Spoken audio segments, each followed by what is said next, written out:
राम राम जी सब ने। तो जी आज मैं अपने मंगसर महीने में आने वाली एकादशी के बारे में बताऊंगी। इसको हम उत्पन्ना एकादशी के नाम से जानते हैं और ये कृष्ण पक्ष में इसका व्रत किया जाता है। तो जिसका उत्पन्ना नाम कैसे हुआ वो कहानी मैं आज आपको सुना रही हूँ। तो जी एक बार माँ पार्वती, माँ लक्ष्मी और माँ सरस्वती को अपने पतिव्रत धर्म के ऊपर घमंड हो गया कि भाई हमसे ज़्यादा पतिव्रता कोई नहीं है। तो नारद मुनि ने उनका घमंड तोड़ने के लिए एक चाल चाली। वो सबसे पहले माँ पार्वती के पास गए और अत्रि ऋषि की पत्नी अनुसुईया के बारे में बखान करने लगे। उससे ज़्यादा पतिव्रता कोई नहीं है। तो जी माँ पार्वती थोड़ी विचलित हुई। वे भोले बाबा के पास गई, बोली आपने उसका व्रत भंग करना पड़ेगा। तो ऐसा ही जी वो फिर माँ लक्ष्मी के पास गए, उनको भी यही बात बोली। फिर ऐसा ही वो माँ सरस्वती के पास जाकर बोलते हैं। तो जी माँ लक्ष्मी भी विष्णु भगवान से बोलती है कि जी आपने उसका व्रत भंग करना पड़ेगा। और ऐसा ही माँ सरस्वती ब्रह्मा जी को बोलते हैं कि जी आपने उसका व्रत भंग करना पड़ेगा।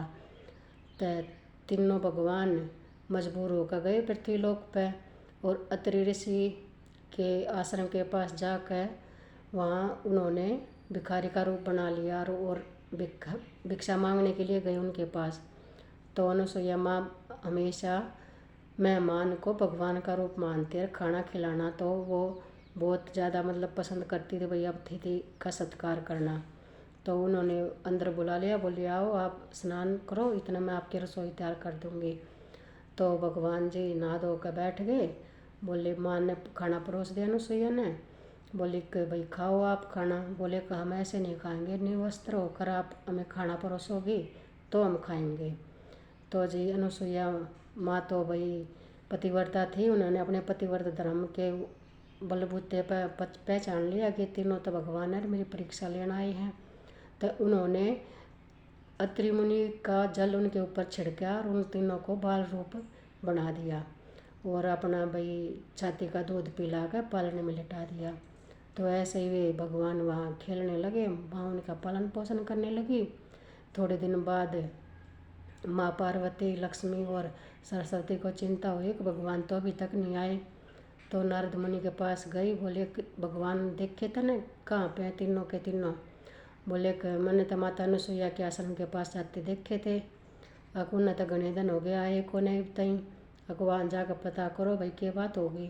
तो तीनों देवी आई माता अनुसुईया के पास, बोली हमारे पति आए थे, वे कित गए।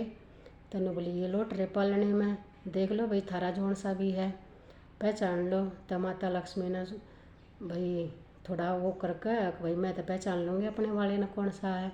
तो उन्होंने एक बच्चे को उठाया तो भगवान शिव निकले तो वापस रख दिया, फिर उसके पैरों में गिर गई। हमें माफ़ कर दो भाई, हमने तो सोची थी हमारे ज़्यादा पतिव्रता कोई नहीं है, पर आप हमारे भी ज़्यादा पतिव्रता हो और हमारे भगवान को भाई हमारे पति को बाल रूप से मुक्त करो, नहीं तो ये दुनिया कैसे चलेगी। तो फिर माता ने बोला कि तीनों को मेरे बच्चे के रूप में पैदा होना पड़ेगा, तब मैं जाकर इनको मुक्त करूँगी बाल रूप से। तो जब तीनों भगवान ने उसको आशीर्वाद दिया कि हमारा अंश तेरे पेट से जन्म लेगा। तो भाई माता अनुसुईया ने एक बच्चे को जन्म दिया, उसका नाम दत्तात्रेय था। उसके 3 मुख और 6 हाथ थे, तो वे त्रिदेव कहलाए फिर दत्तात्रेय महाराज। तो जी इस कारण जब दत्तात्रेय महाराज का जन्म हुआ, ऋषि का जन्म हुआ, उसी कारण इस एकादशी का नाम उत्पन्ना एकादशी है। तो जी यह जानकारी आपने कैसे लगी कमेंट करके ज़रूर बताना। धन्यवाद।